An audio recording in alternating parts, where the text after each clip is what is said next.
एक बार की बात है, किसी गांव में बहुत ही गरीब किसान रहता था। वह किसान एक समय अमीर व्यक्ति भी रह चुका था। वह जब अमीर था तब भी और आज गरीब होने के बाद भी वह दूसरों की मदद किया करता था। वह जितना हो सकता था वह दूसरों की मदद करता था। वह किसान जब भी मंदिर जाया करता तो ईश्वर से धन मांगता ताकि वह दूसरों की मदद कर सके। ऐसे ही कुछ समय बीता। एक दिन किसान ने एक सपना देखा कि अगले दिन तुम्हारे घर पर एक साधु आएंगे। जब वह तुम्हारे घर आए तो उनके घर के अंदर आते ही उनके सर के पीछे डंडे से स्पर्श करना। डंडे से स्पर्श करते ही वह पूरे तरह से सोने के बन जाएंगे। इस तरह तुम फिर से एक अमीर आदमी बनकर दूसरों की मदद कर सकते हो। अगले दिन ऐसा ही हुआ। उस किसान के घर पर एक साधु ने दस्तक दिया।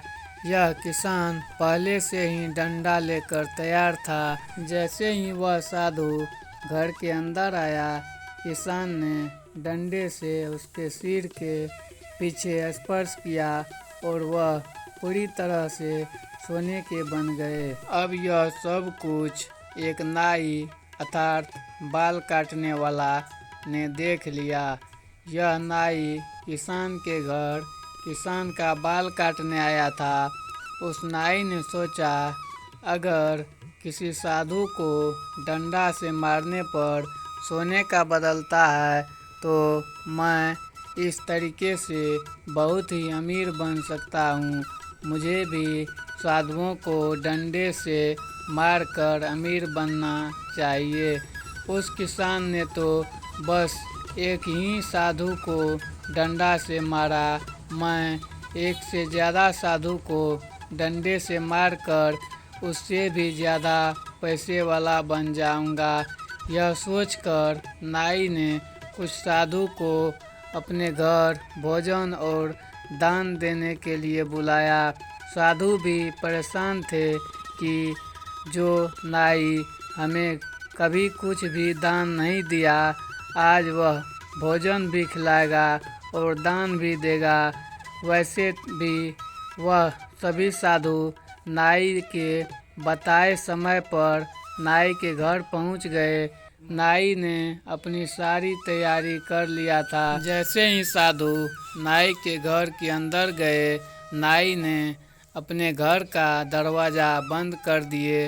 उसके बाद नाई साधुओं को डंडे से मारने लगा, लेकिन कोई भी साधु सोने का न बना। साधु नाई को इस तरह से मारने का कारण समझ नहीं पा रहे थे। कुछ समय मार खाने के बाद सभी साधुओं को गुस्सा आ गया। सभी साधु मिलकर नाई को खूब मारा। नाई को मारने के बाद वह नाई के घर से बाहर आ गए। कहानी से हमें यह ज्ञान मिलता है कि हमें किसी का नकल कभी नहीं करना चाहिए।